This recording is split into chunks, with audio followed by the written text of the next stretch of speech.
Hello. Am I clearly audible? Yes, you are. Okay. So thank you for being present at Fits to Present Sayanat. We are the Faculty of Engineering and Technology Students Union of Jadavpur University. We have screened this film at the Chayanat, which is our annual film and theatre festival of our university. So thank you for being present, and I want a big round of applause for Payal Kapadia and Anabir Das for being present at this film.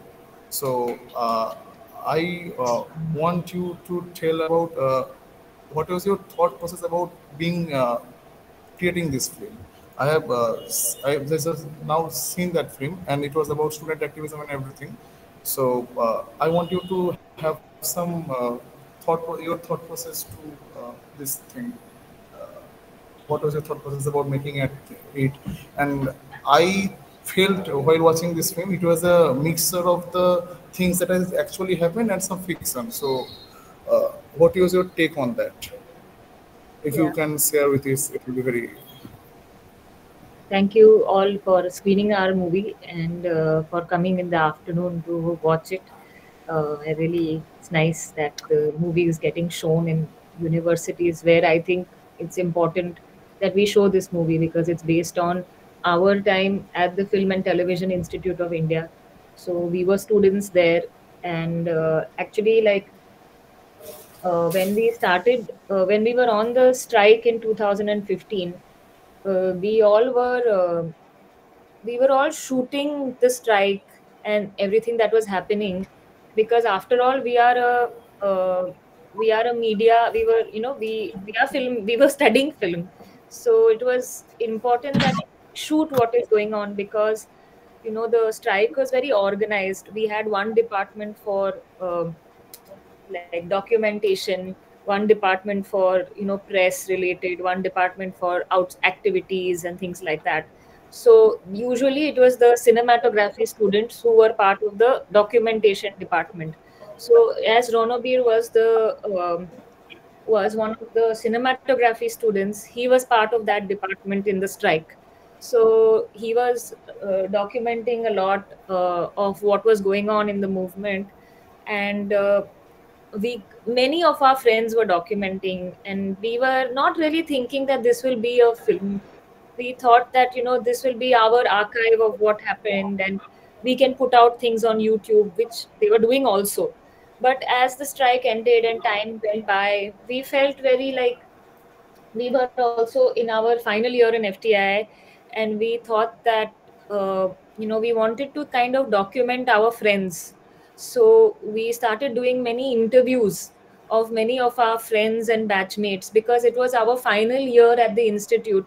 And I think that we felt that there was a lot of anxiety amongst all the students, like what is, how life will be outside the campus, how will we manage the Bombay film industry, how will people like it manage all that. There was a lot of anxiety basically. And also, like, on the campus you could have a lover, but once you move to the city, how will you explain that lover to your family? Like, how will you live with them? All these kind of uh, daily anxieties were there. So we found some connection between the larger political discourse and something to do in our rooted in our daily life, in our families. And we wanted to kind of make a movie about like the strike as well as our friends and colleagues at FTI. But we were not really like, we did many interviews, and usually, like, if you are interviewing your friends, it's very nice, because everybody is very open. We can discuss more freely. There is no inhibition. We can talk about a lot of personal things. So those interviews were very open, and yeah, really touching for us as well, because they were all our friends. But as time went by, we all know that many other movements happened all over the country from 2016 27 until 2017 until 2020. And at that time, many others ex-students of FTII, like Pratik Vats, who has made a movie Ibaleu, if you all know, and Shubham and Kisle, who's also a director now, they were also all shooting on in Delhi, in different campuses. So they also were shooting because everybody felt the desire to shoot without a kind of thing that okay, this will be a movie. We were like, this is happening, we have to shoot it. So they were shooting, and then we told them we might be making this movie. So they said, look, we may not make a movie because we don't also have a plan. So if y'all are making, you take the footage. So I feel like from this footage actually many more movies could be made. So we, and then we said, okay, now we are seeing that there is a film about student movement, but how to put it all together, because it's 5 years, we are not always there in all the places. We don't have we are living in Mumbai now. We were in Pune, it's still far from Delhi. So we have that distance towards places like JNU. We read more about it. We find out from our friends, from WhatsApp groups, from other union activities that were told to us in FTI. So we thought how to put this movie together, because it's so much footage, so much, like crazy amount. So then we decided that, like, from the interviews we did with our friends and my co-writer Himanshu, like, we will come up with a kind of a character, a person, and she's like, from all those interviews, formulating her, an image of her through the letters, kind of like a voiceover. And we felt that this would be a good way, because we were editing this during COVID, and we also like watching all the footages and our friends and everything, it was getting very heavy. So also having that distance of a fictional character helped us to psychologically, a bit find that distance to be able to deal with all this material, because it's difficult to sort of go through all that, see all that again. So we felt that this was maybe a good method to do that. So we came up with this device. And at this time, like when I was a student at FTI, my thesis project was on films that mix fiction and non-fiction. Like that was my biggest, like I was obsessed with that as a form. So I also wanted to kind of see like that juxtaposition of fiction and non-fiction can maybe create something else in the mind of the viewer. Because the more we thought about it, we felt like we are not going to be able to make an objective film about this time, because we were involved in it, like we were part of it. So how to be objective? So we said that we there is a kind of a superior position if you put yourself there saying, I know everything and I'm imparting information. But we didn't want to have that position, hence the title as well, which is knowing nothing. Because I think when we were students and we were on the strike, etc., we were very naive. Like we were learning every day how things are, how to do things, how to talk to media, everything we were learning day by day. So especially Himanshu, my co-writer, and I, we were part of the strike, but we were not the ones who were giving the speech and all that. We were always like listening and being part of the GBM and everything, but not active, like not in the sense that you're the leaders of it or something. So if that is our position, then we also wanted to make the film from a more emotional point of view, and kind of how we felt during this time, rather than say that exactly this happened or exactly that happened, because I think that is there in the common knowledge, like you can read up about it. So we wanted a movie that documents the emotions, rather than the events per se. Anything you want to add? No, Lot I that's spoke. Ranveer sir, please add something on that. No, I don't have anything specific to add. My role on this film was both the cinematographer and the editor. So it was a unique thing for me as well, in the sense that generally I'm a practicing cinematographer, but here it was COVID time and we decided to start this work ourselves. And it was a very interesting process, because since we received footage from so many different sources, and even our footage we had shot such a long time back, I think that I could also form a cinematography style on the edit table. So, selecting shots, selecting what to keep, how the first part of the film should move, how the second part, even in terms of camera movements, etc. So it was something which, for me, was a unique process, and it was, as Payal was saying, it was being written while we were editing. So of course, the interviews were there. We already had started trying to edit it with the interviews, but it was too meandering and it didn't always go with the footage. So Payal and Himanshu, while they would write something and give it to me, I would try it out on the edit table, and whatever was working, we would keep. Yeah, it was a very kind of a homemade technique. Like, it was a very, like, as if we are making something, just putting together in your house, nothing very professional per se. The film was shot on the 5D camera mostly, and we wanted to have a filmic look because we didn't have money for 16 film, but we wanted that look. So he came up with this very good technique to put a stocking in the front of the lens, like to create a filter. So it creates that blooming, how you have blooming and halation in the old 16 films. So that feeling, like, we did it in a very basic kind of way. I also feel like that, as you say, Ranveer sir, as you said that you were combining the footages of some other sources, and as you created your own footage. So is that the reason? As I felt that you make it in a way that it is in like the texture and the filters that were provided in the film. So I thought about that. So what do you think about that? It So you helped us. said It footages helped. and your own short footages as some footages from other sources. So is that the thing that you made it in a way that it felt like a I'm seeing the reality rather than the thing that is being happening on the current time. So Well, it helped us for sure to put together all the footage and to make it a little bit more seamless. But that wasn't the reason why we chose to shoot it in this way.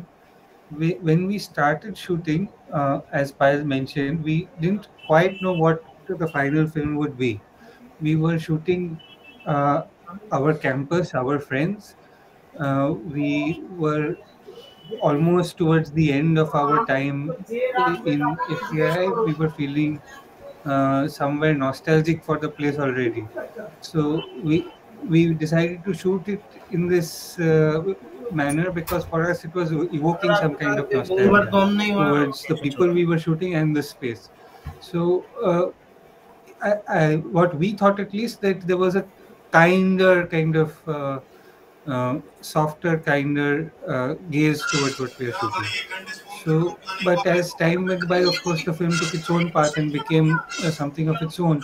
But we thought that we could retain our original thought because we are still sort of looking at it in a way that is somewhat subjective, that is somewhat still coming from within that university space. So we still felt that keeping the grainy, nostalgic kind of image, still we wanted that to still create that feeling of affection towards the people around us, even if it wasn't always going with the larger subjects. And it was also even with some of the more horrific parts of the film, we felt that the grainy black and white, we if we just treat it slightly differently, it also was evoking that. So overall, it was something which I think uh, wasn't a later choice, but a choice from the beginning. well, I could remember taking out a rally from our university in 2016, if I'm not very much wrong about the timeline, protesting about Gajendra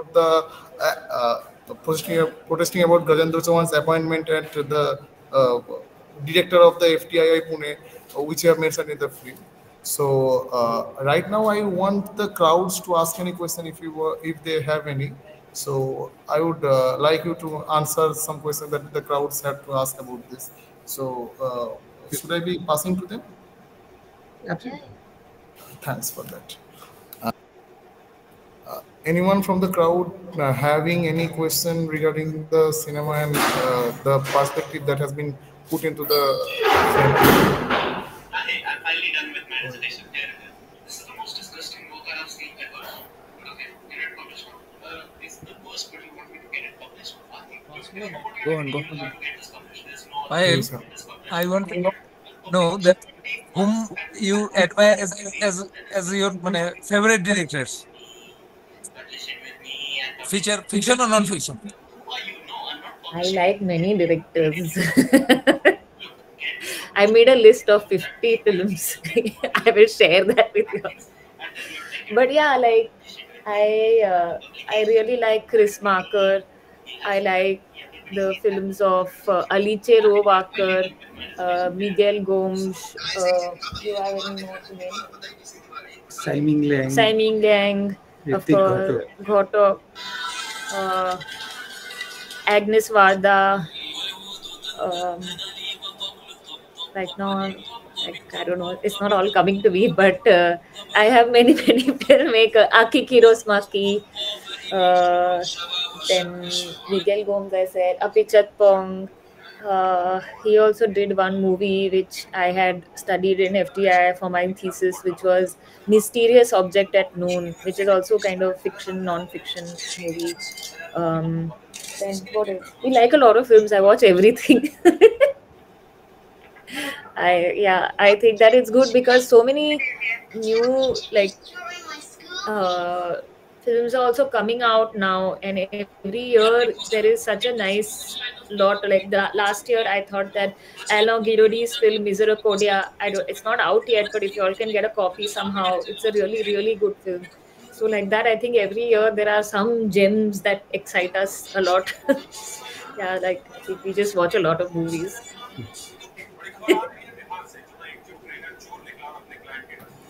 Any more questions from the audience? Please go ahead. Is there any question? Am I audible? yes. Yes, you We are. can Yeah. Okay, hi, Pai. Thank you so much for attending Fetsu Presents China 2025. So my question is how did you feel while you won the Grand Prix at Cannes? Oh, this is some other question. I think when you are showing the film at this level, like firstly we were very nervous to even show the movie because we finished the film on Friday and we went to Cannes on Monday with a hot DCP, like just to show it there. So we were very nervous because we had heard all these stories that at Cannes you can get booed, that people will say, "Oh, why is this film there?" and all. But the screening went quite well. So at that point, I was feeling like, what a relief, like, oh, thank God it went good, the screening, because that hall is full of 8,000 people. So you're very nervous. But yeah, I think like the Grand Prix, it was something out of this world, honestly. And I got to meet again very interesting filmmakers, like my people I really admire also, like Corrida, as well as Miguel Gomes. So it was very like a surreal experience for all of us. I think for you as well. It's okay. Yeah, we wore the best clothes we had and went up there. I don't know. We had all our team with us, so that was also very nice. All the actresses and all our crew was there. 25 people from my crew had come. They were all in the audience, so it feels like your family has come.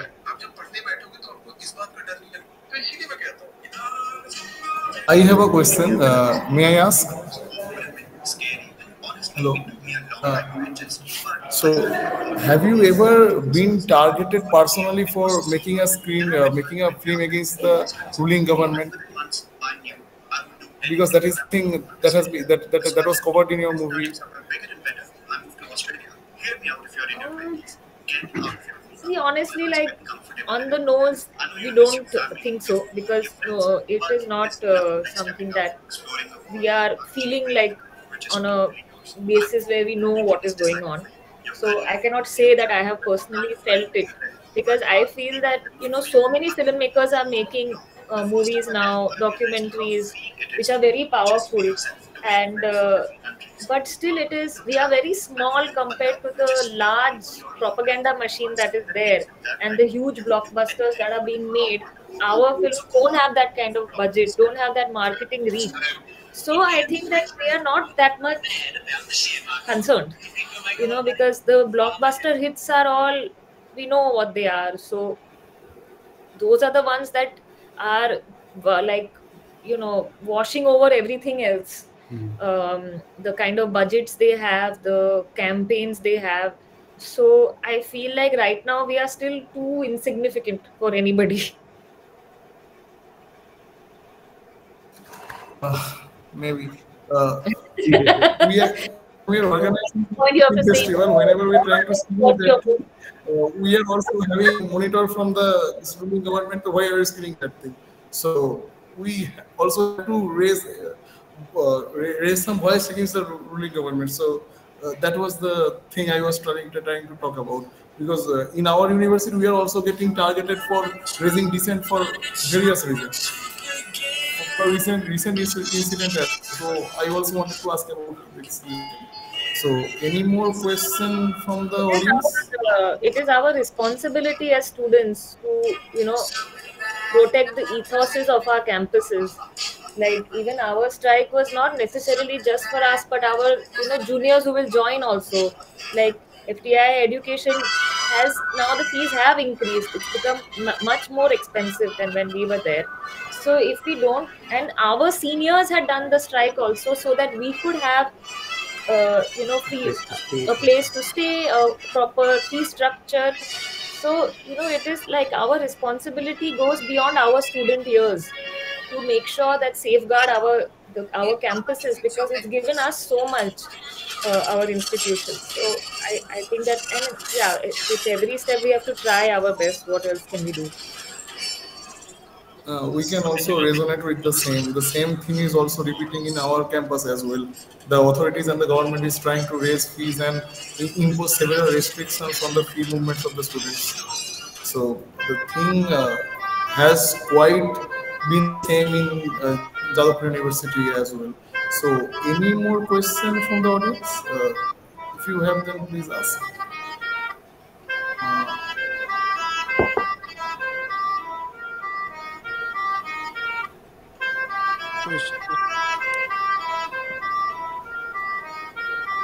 Any more questions from the audience? I hope so. No. Sovik was going to say something, so please continue with that. So I have a question regarding the film. So when you made the film, so what was it like gathering the footage, which is the real footage, and also mixing it with the short footage? And how many years did it take to do this task? Many, many, many years. What we shot. I mean, yeah, sorry. Go ahead. No, like I said, we started like shooting in 2015, but we didn't know there is a film here. We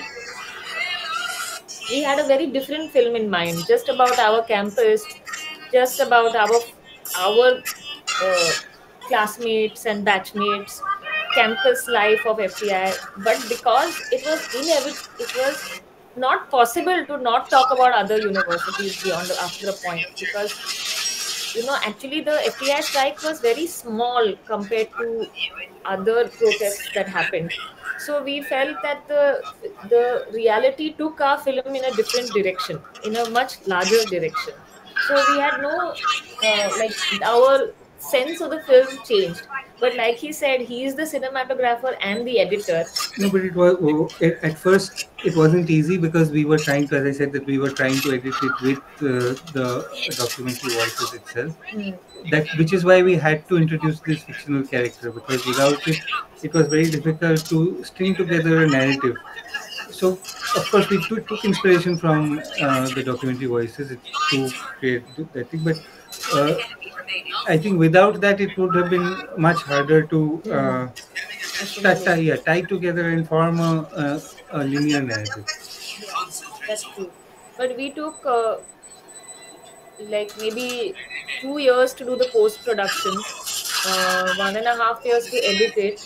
But in that 1.5 years, we were editing, but also writing with Himanshu and Neil, one of my other colleagues and friends. So it was all happening simultaneously, like a lot of trial and error. Like I said, it was like uh, then we added the drawings, which were also made by my batchmate, Suranjoy. He used to have a diary, like in FTI. He used to have a drawing diary. So I used to like his drawings a lot. Like he would not write much in it, but he would have many drawings. So we asked him, like, you make the drawings for this movie, as if we have actually found like a book which has this girl's drawings, which has some writing. And then she's writing first in Hindi, because like the actress we found was, we really liked actually, was Bhumi Suta. She is Bengali. So we thought that maybe that boyfriend of hers in the fiction, he is from North India. So in our universities, especially like national universities, we meet people from different places. Like he and I don't, like, he's, we speak different languages and like that. So Hindi, like, was often used in our to just have everybody in the same thing. So maybe these two were talking to each other in Hindi. Then she breaks up with him, so she's talking now in Bangla. So this kind of things we adapted to, because we really wanted to have Bhumi in the film. She's from NSD, also a public university, and she is actually a wonderful actor. Like, her voice is so good. So we said, okay, doesn't matter if her Hindi has a Bangla accent slightly. It's her character. So all these changes we made as we went along and adapted the film, like as if we are making a small, like a quilt or a sculpture or something, just adding a few things, changing things around.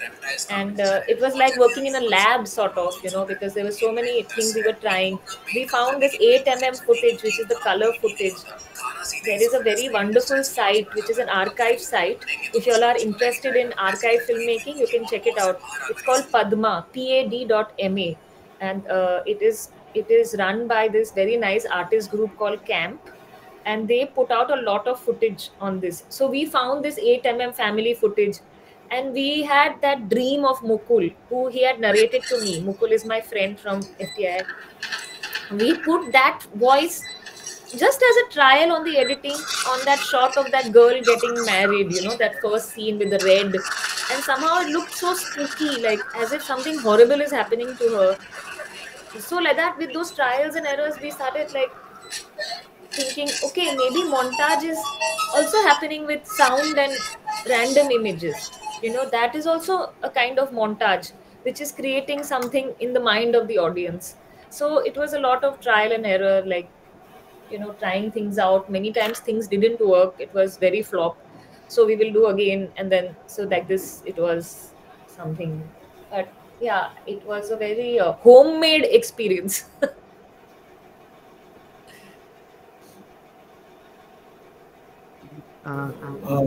Any more questions from the audience side?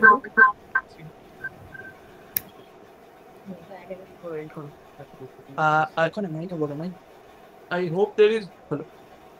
I hope there is no more questions from the audience side. And almost we are concluding the session. Thanks a lot. And a big round. And please, a round of applause. So, please.